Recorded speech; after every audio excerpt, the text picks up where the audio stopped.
नमस्कार दोस्तों, स्वागत है आपका अपने चैनल पहेली पर। तो अब आते हैं आज की पहेली के ऊपर। अभी तक क्योंकि बहुत सारी चीज़ें साफ नहीं थी, लेकिन कल शाम होते होते तमाम चीज़ें साफ हो गई, क्लियर हो गई थी और आज तो खैर सब कुछ खुलासा हो गया। बात उत्तराखंड की 19 साल की लड़की की है। एक बेहद अफसोसनाक पहेली जिसने न सिर्फ उत्तराखंड के लोगों को बल्कि देश में जितने लोगों ने भी सुना उस सबको झकझोर कर रख दिया। उत्तराखंड को हम देवभूमि के नाम से जानते हैं और ये भी है कि उत्तराखंड के लोग बहुत शरीफ होते हैं। और कई बार ये बातें भी होती हैं कि आज के दौर में जिस तरीके से जुर्म अपने पांव पसार रहा है, कम से कम कुछ इलाके आज भी इससे अछूते हैं। इनमें से एक उत्तराखंड भी है। लेकिन शायद ये गलत है। जो गलत सोच रखते हैं और इस तरीके की चीज़ें करते हैं शायद अपने देश में हर जगह पहुंच चुके हैं। और ये पहेली ऐसी है कि जिसमें एक ताकतवर मंत्री का बेटा, एक मासूम लड़की जो कि अपने करियर को शुरू करने जा रही है, बड़े सारे सपने थे और उसके सारे सपने, उसकी पूरी जिंदगी, सब एक तरह से सब कुछ टूट गया। पहली अंकिता भंडारी की बात कुछ यूं है कि अंकिता भंडारी उत्तराखंड के पौड़ी इलाके की थी। उत्तराखंड के श्रीकोट गांव की थी, जो कि बहुत ही दूर दराज का गांव है।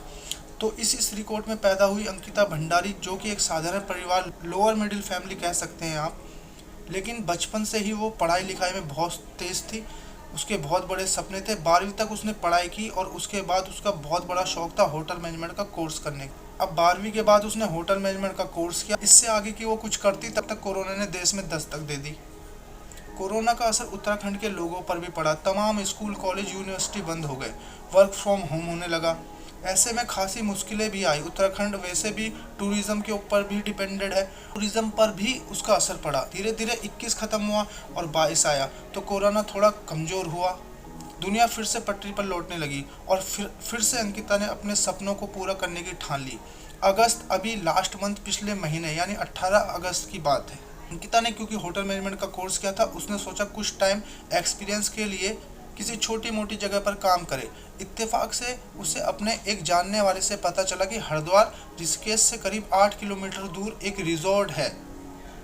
उसमें एक रिसेप्शनिस्ट की जगह खाली है। इस रिजॉर्ट का जो मालिक था वो उत्तराखंड के एक ताकतवर बीजेपी नेता विनोद आर्या, जिन्हें पूर्व राज्य मंत्री का दर्जा भी प्राप्त है, उनका बेटा पुलकित आर्या। उसने 2017 में ऋषिकेश से 8 किलोमीटर दूर हाईवे से अंदर घने जंगलों के बीच एक रिसोर्ट बनाया, जिसका नाम वनंतारा रखा। पिछले 4 सालों से यहाँ सैलानियों का आना जाना था और यहाँ सब कुछ ठीक चल रहा था।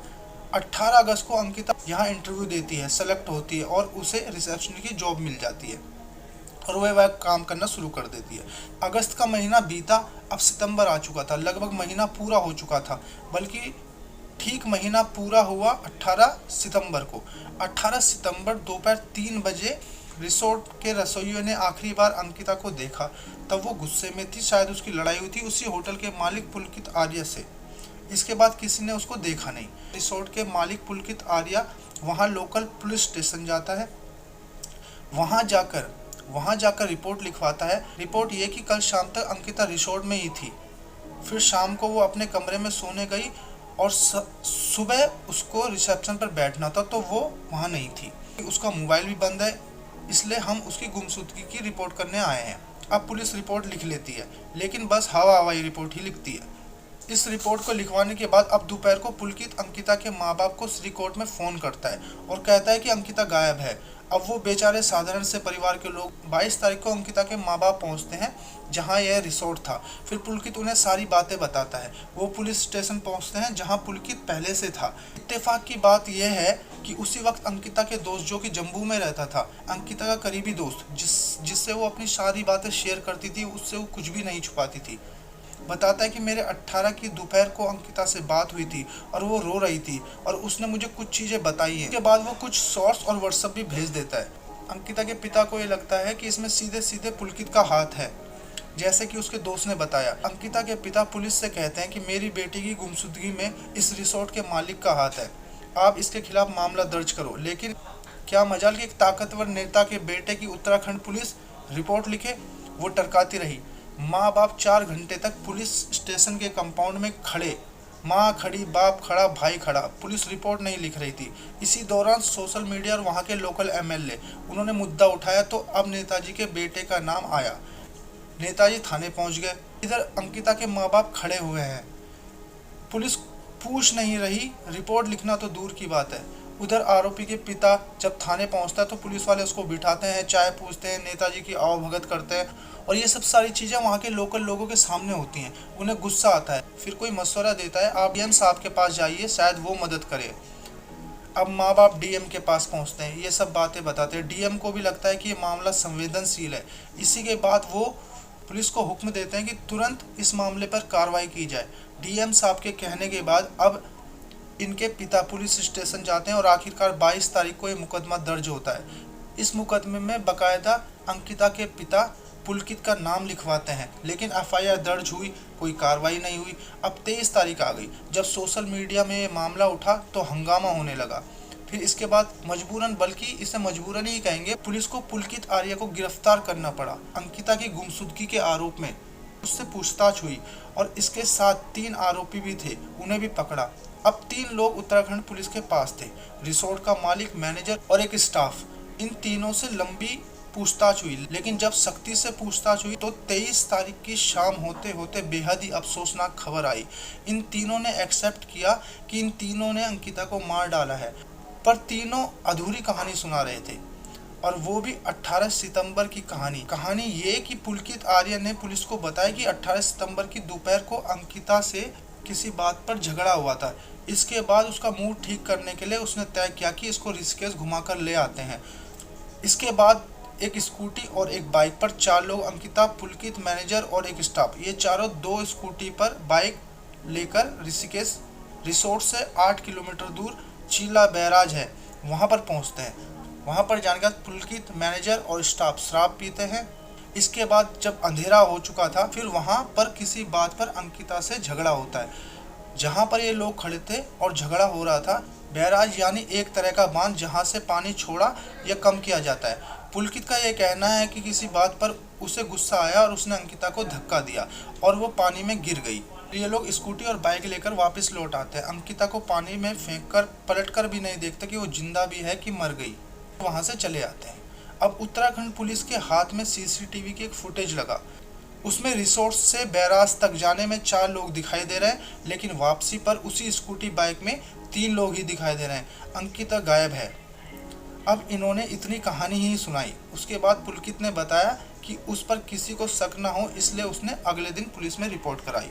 अब इसके बाद तमाम डाइवर्सों को, गोताखोरों को भेजा गया, बॉडी की तलाश करो, लेकिन कहीं कोई लाश नहीं। तलाश कई राउंड चली। आखिरकार 24 सितंबर को इसी बैराज से 8 किलोमीटर दूर एक चीला पावर हाउस है, वहां पर एक लड़की की लाश मिली। गोताखोरों ने निकाला।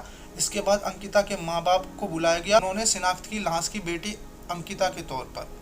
अब सवाल ये था कि 5-6 दिनों में अंकिता को जिस बैराज से फेंका गया, वहां से लाश 8 किलोमीटर के दायरे में ही थी।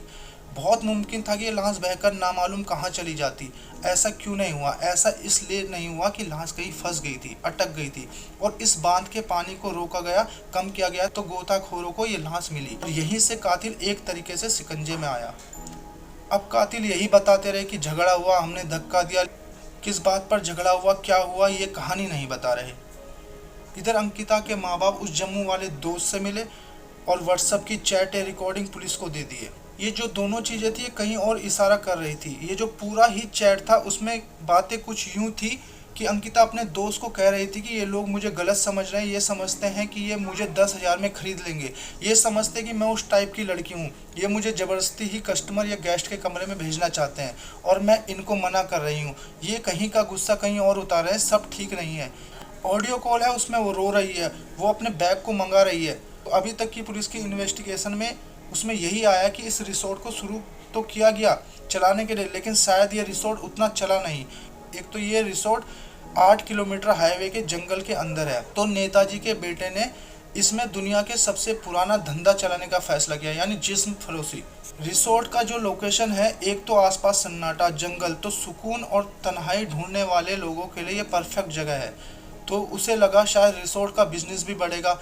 अब जब अंकिता की नौकरी लगी तो इसे लगा कि इसे भी इस धंधे में उतार दिया जाए, पर उससे मालूम नहीं था कि अंकिता इस तरीके से उसके खिलाफ जाएगी, इन चीज़ों का विरोध करेगी। और उसको लगा कि शायद वो अपना मुंह ना खोल दे और ये ना बता दे कि इस रिसोर्ट में क्या कुछ होता है।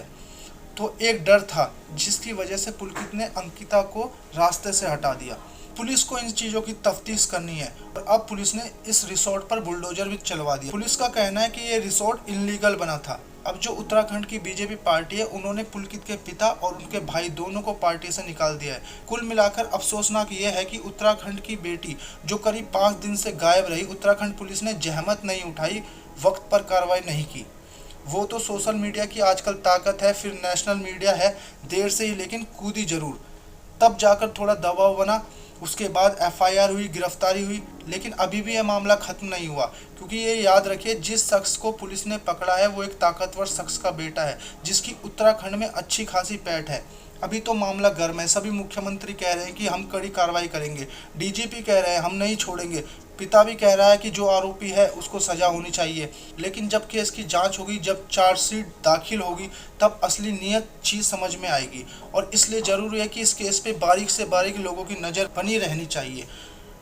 अंकिता भंडारी के कातिलों पर सख्त से सख्त कार्रवाई होनी चाहिए। निहायत ही अफसोसनाक ये वारदात। तो आज पहले में इतना ही। अगर आपको ये वीडियो अच्छी लगी तो प्लीज़ सब्सक्राइब कीजिएगा।